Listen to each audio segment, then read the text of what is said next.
Национальную стратегию предусматривается разработать вместе с широкими слоями населения. До начала пленарной части выездного заседания Всемирного конгресса татар гости ознакомились с площадками, которые были развернуты в фойе Дворца культуры. Музейная экспозиция по истории женского национального костюма, татарского орнамента в национальной одежде конца 19-го, начала 20-х веков, экспозиция произведений местных авторов, пишущих на татарском языке, выставка национальных блюд татарской кухни, фрагмент народного праздника Козымяся еще раз подтвердили сегодняшнюю популярность традиций и обычаев татарского народа, проживающего в нашем районе.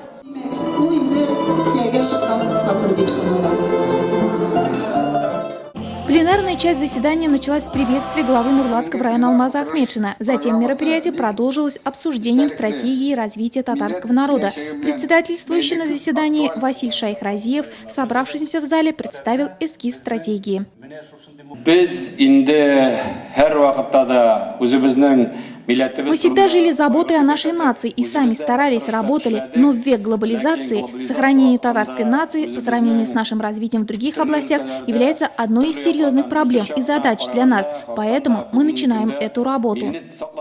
На заседании внимания заслуживали и выступления членов рабочей группы, которая работает над стратегией.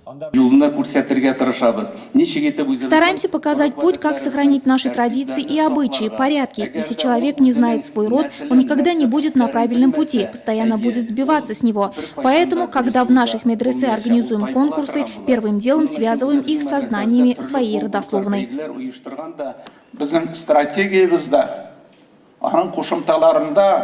В нашей стратегии, в приложениях и дополнениях к ней, безусловно, большое место должно быть отведено известным личностям татарского народа. Мы в их духе должны воспитывать нашу молодежь, детей, чтобы не говорили, в истории, обществе многое решают личности.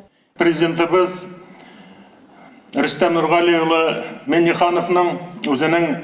Наш президент Рустам Нургалиевич Минниханов в своем годовом послании заявил о необходимости разработать стратегию развития татарского народа и поручил реализовать эту задачу Всемирному конгрессу татар. И это связано с сегодняшней ситуацией в обществе.